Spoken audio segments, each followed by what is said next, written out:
The Lord be with you. A reading from the Holy Gospel according to Matthew. Glory to you, O Lord. Jesus said to his disciples, "Whoever wishes to come after me must deny himself, take up his cross, and follow me. For whoever wishes to save his life will lose it, but whoever loses his life for my sake will find it. What profit would there be for one to gain the whole world and forfeit his life? Or what can one give in exchange for his life? For the Son of Man will come with his angels in his Father's glory, and then he will repay each according to his conduct. Amen, I say to you, there are some standing here who will not taste death until they see the Son of Man coming in his kingdom." Brothers and sisters, the Gospel of the Lord. Praise to you, Lord Jesus Christ. Good morning to everyone. It's nice to see all of you again on our first Friday Mass. Today, let me begin with the context of the first reading in the city of Nineveh. It happened several thousand years ago. At ano yung kilala sa Nineveh nung panahon na yon? Una, isa sila sa mga pinakamakapangyarihang syudad sa buong mundo. They were so powerful, they were so rich, and at the same time, malakas yung kanilang hukbong sandatahan. They have a powerful military. Meron din sila mga matataas na mga pader, malalapad. Kaya kung ikaw ay isang citizen ng Nineveh, yung pakiramdam mo, feeling secured ka. Siguro hayahayang buhay. Ang sasabihin mo, ano pa bang kailangan namin? Meron kaming yaman, meron kaming militar, at tanyag kami sa mga tao. But then, several years after, bumagsak yung Nineveh. It was destroyed. It fell. At ito, yung malamang na paalala ni Prophet Nahum sa atin na kapag ka tayo sumandal sa sarili nating lakas, pwedeng dumating yung pagkakataon na magigiba din tayo. And what was the problem of the people of Nineveh? It's not because of anything else, but because they became so arrogant. Nakakilala na ba kayo ng isang arrogant na tao? Ano ba yung arrogant? Mayabang. Masyadong mataas yung tingin sa sarili. And now, what could we learn from here? Perhaps we listen to the words of Jesus telling us to follow Him. And how do we do that? By carrying our cross. At siguro tandaan natin, ang isang hinihingi sa atin ngayon, hindi magyabang, kundi magpakumbaba. To be humble. At yung sa salitang pagpapakumbaba, ano yung last three words yan? Aba. Diba sa Tagalog, mayroong ibig sabihin ng aba. Pwedeng dukha, pwedeng mahirap, pwedeng lowly o mababa, nagpapakumbaba. And let us use these three letters para matandaan siguro natin yung ating mga punto sa araw na to. Una, letter A, anong ibig sabihin? Alisin ang yabang.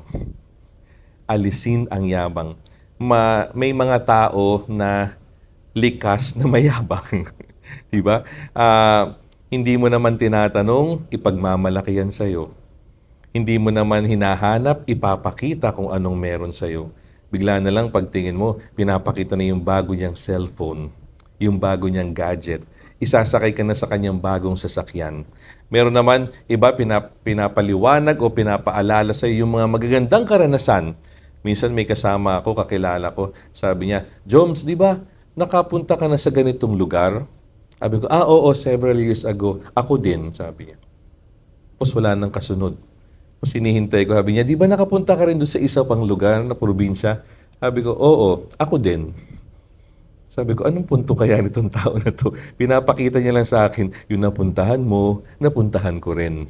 Siguro hinihintay niyang batiin ko siya. Pero medyo naawa ako. Kasi pakiramdam ko, niyayabang niya yung kung anong meron at kung anong napuntahan niya.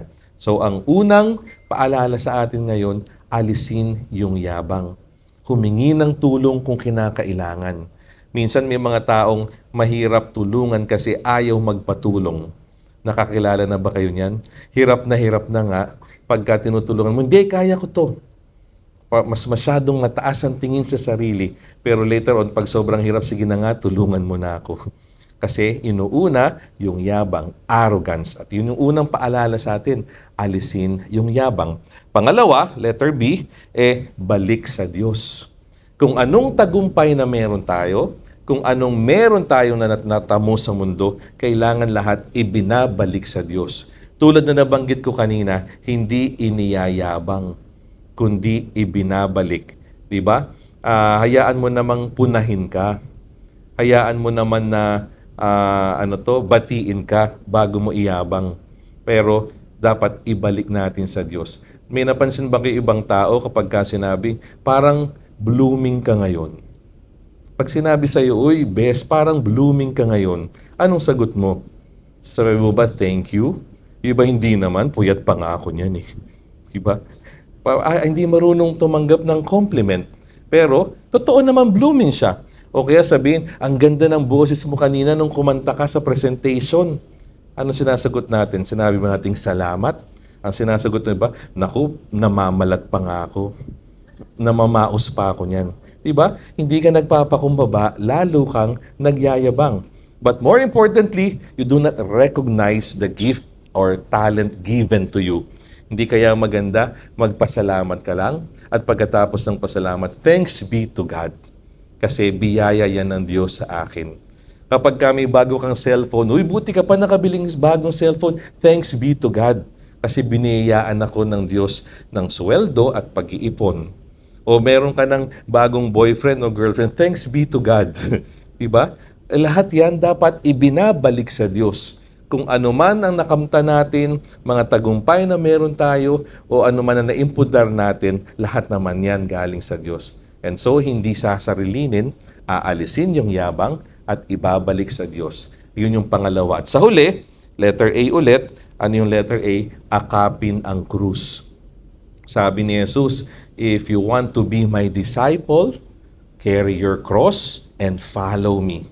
Meron ba sa atin na walang binibitbit na krus sa buhay? Kung meron makapagsasabi yan, pwede ba kayo magbigay ng seminar? Paanong walang krus na binibitbit? Karamihan sa atin may bitbit. Kaya pagising sa umaga, ang dasal ba sa inyo? May nagdadasal ba na, Lord, sana wala man lang akong krus na dalhin ngayon? Or kung meron man, pwede ba light lang, magaan lang? Pero alam natin, lahat tayo may krus na binibitbit. Ang tanong, sinosolo mo ba yung pagbitbit dyan? O ang sabi ni Jesus, tulungan kita na bitbitin yung krus at yakapin or akapin natin yung krus. Minsan hindi natin napapansin, may mga bitbit talaga tayo na krus. Kahit yung pag-aalaga sa mga nakatatandang magulang, krus natin, pero binibitbit natin, pinapasa natin. Yung co-worker mo, nakatabi mo sa table, na ang sama ng ugali, araw-araw mo yan kinakausap, pero binibitbit mo yung krus. Hindi mo naman pinapahiya, iniintindi mo. Diba? Yung iyong kamag-anak na utang ng utang sa'yo. Kasi lagi silang may outing, lagi may kung anong gastos. Dahil sa awa, pinagbibigyan mo. Kasi krus mo yan sa buhay. And iyan yung hamon ng Diyos sa atin. Kung ano yung krus sa buhay, bitbitin natin. At maniwala tayong hindi tayo nag-iisa sa pagbuhat ng krus. Yun yung pagkakaiba. Kapag alam mo mag-isa ka nagbubuhat, mabigat yan. Pero pag alam mong may katulong ka, kahit mabigat, alam natin, kaya pa rin. So yun po yung mga hamon sa atin ngayon, maging aba, maging mababa sa paningin ng Diyos, magpakumbaba. Ano yung una? Alisin ang yabang. Oh, very good, nakikinig kayo. Ano yung letter B? Balik sa Diyos kung anong meron sa atin. Huwag ipagyabang. At sa huli, letter A, akapin ang krus. Sana ito po yung dasal natin ngayon. Parang, Lord, kung ano man meron sa akin ngayon, huwag ko sanang ipagyabang sa iba. Sana makita ko at matanto na lahat ay galing sa iyo. At kung ito ay galing sa Diyos, gagamitin natin sa kapakanan mo at sa kabutihan ng lahat. Hindi lang para sa iyo. Hindi mo lang yan ipopost sa social media mo. Hindi mo lang yan i-vlog kung anong meron ka at napuntahan. Sana makinabang din yung ibang tao. At kapag tayo nakasandal sa Diyos, hindi tayo dapat matakot. Huwag natin tularin yung mga taga Nineveh. Gumawa ng sariling pader, pero tumalikod sa Diyos. Tayo naman, hindi gagawa ng pader, kundi sasandal tayo sa Diyos. Dahil pag nakasandal tayo sa Diyos, walang ibang makatitibag sa atin dahil ang sandalan natin pinakamatibay sa lahat. Amen.